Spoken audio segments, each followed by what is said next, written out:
Hello বন্ধুরা, তোমরা সবাই কেমন আছো? আশা করছি ভালোই আছো। তো রন্তকের পরিবার তোমাদের অনেক অনেক স্বাগত। দেখেই জিভে জল আসছে, তাই তো? তো আজকে তোমাদের জন্য নতুন একটা রেসিপি নিয়ে চলে এসেছি। তা সেটা হচ্ছে আলু দিয়ে ডিমের ঝোল আমি বানিয়ে ফেলেছি।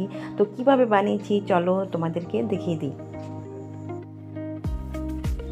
দেখো, প্রথমে আমি ডিমগুলো বসিয়ে দিয়েছি গ্যাসে সিদ্ধ করার জন্য। দেখো, ডিমগুলো মোটামুটি হয়েও গেছে। তারপরে আমি কি করেছি, আলুগুলো কেটে নিয়েছি ছোটো ছোটো পিস পিস করে আলু করে। তারপরে সব রকম মশলা দিয়ে পেস্ট করে নিয়েছি। তারপর নিয়েছি তোমার টমেটো কুচি, তারপরে ধনিয়া পাতা, তারপর নিয়েছি তোমার সাবুত মশলা। দেখো, তারপরে আমি কড়াইটা বসিয়ে দিয়েছি। হালকা পরিমাণ মতন আমি তেলটা দিয়ে দেবো। যেহেতু আমি আলু আর ডিমটা ভাজিনি, অন্য একটা কড়াইতে আমি ভেজে নেবো। তো যে তেলটা ভেজে থাকবে তাই লাস্টে আমি সেই তেলটা দিয়ে দেবো। দেখো, তেলটা গরম হয়ে গেছে। তারপর আমি দিয়েছি সাবুত মশলা। হালকা একটু ভেজে নিয়ে, লাল লাল করে ভেজে নিয়ে যে পেস্ট করা মশলাগুলো ছিল সেগুলো আমি দিয়ে দেবো। তারপরে একটু ভালো করে নাড়াচাড়া করে নিতে হবে। নাড়াচাড়া করে নেওয়ার পর দেখো, আমি কড়াইটা বসিয়ে দিয়েছি, সেখানেও পরিমাণ মতন তেল দিয়ে দিলাম। তারপর আমি তেলটা গরম হয়ে যাওয়ার পর আমি যে আলুগুলো কেটে রেখেছিলাম সেই আলুগুলো আমি এখানে ভেজে নেব।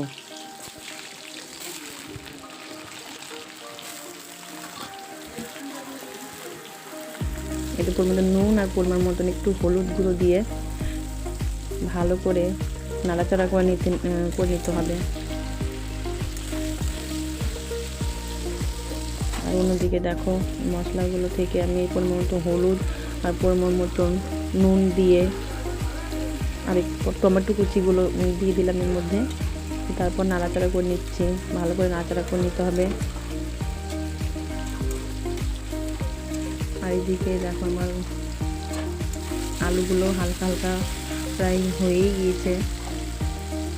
তারপরে এরপর দেখো, মশলা থেকে তেল ঝরে গেছে। তারপরে আমি লঙ্কা গুঁড়ো, জিরা গুঁড়ো দিয়ে ভালো করে নাড়াচাড়া করে নিতে হবে। দেখো, ভালো করে নাড়াচাড়া করে নেওয়ার পর দেখো, তেলটা মশলা থেকে তেলটা দেখো কি সুন্দর বেরিয়ে এসেছে। দেখতে ভালোই লাগছে, তাই না? মশলাটা হওয়ার মধ্যেই এরপর আমি একটু দেখো, আমার এখানে আলুগুলো প্রায় লাল লাল হয়েই গেছে। এরপর আমি মশলাগুলোতে একটু পরিমাণ মতো একটু জল দিয়ে নাড়াচাড়া করে একটু ফুটিয়ে নেব। তারপর আমি দেখো, ভাজা আলুগুলো এক এক করে তুলে নিচ্ছি।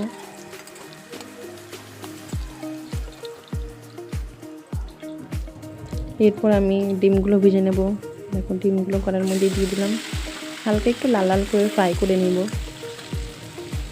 দেখো, এখানে মশলা থেকে তেল বেরিয়ে গেছে এবং মশলাটা ফুটে উঠেছে। আর এদিকে ডিমগুলো প্রায় ভাজা হয়ে গেছে। আর এখানে দেখো, পরিমাণ মতন আমি এবার মশলাগুলোতে জল দিয়ে দিলাম।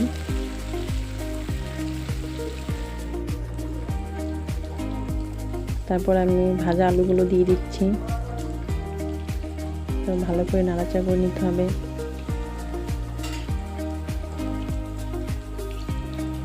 এইদিকে দেখো, ডিমগুলো হয়ে গেছে। এবার আমি এক এক করে ডিমগুলো তুলে নিচ্ছি। দেখো, আমার ঝোলটা ফুটে উঠেছে। এরপর আমি ভাজা ডিমগুলোর মধ্যে দিয়ে দিলাম। তারপর ভালোভাবে নাড়াচাড়া করে নিতে হবে। তারপর আমি 5 মিনিটের জন্য আমি ঢাকা দিয়ে দেবো।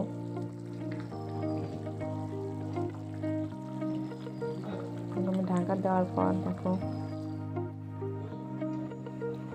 ঝোলটা এরকম হয়েছে। দেখো, খুব সুন্দর ঝোলের কালারটা চলে এসছে।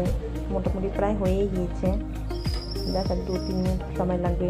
তারপরে আমার ডিমের ঝোল কমপ্লিট।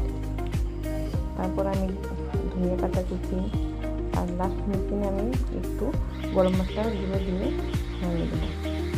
এরপর আমি গরম মশলা গুঁড়োটা দিয়ে দিলাম। দেওয়ার পর আমি ভালো করে নাড়াচাড়া করে নিলাম। 2 মিনিটের জন্য ঢাকা দিয়ে দিচ্ছি।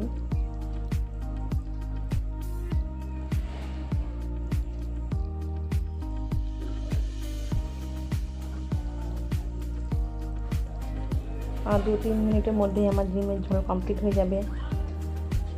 ও ওয়াও, কি সুন্দর কালার এসেছে, তাই না? দেখেই জিভে জল চলে আসছে, তাই তো? তো এইভাবে যে আমি যেভাবে ডিমের ঝোলের রেসিপিটা বানালাম, তো তোমরা যদি খেতে ইচ্ছা করে অবশ্যই বানিয়ে ফেলো। চটপট জলদি আর এনজয় করো। টাটা, বাই বাই, দেখা হবে পরের ভিডিওতে।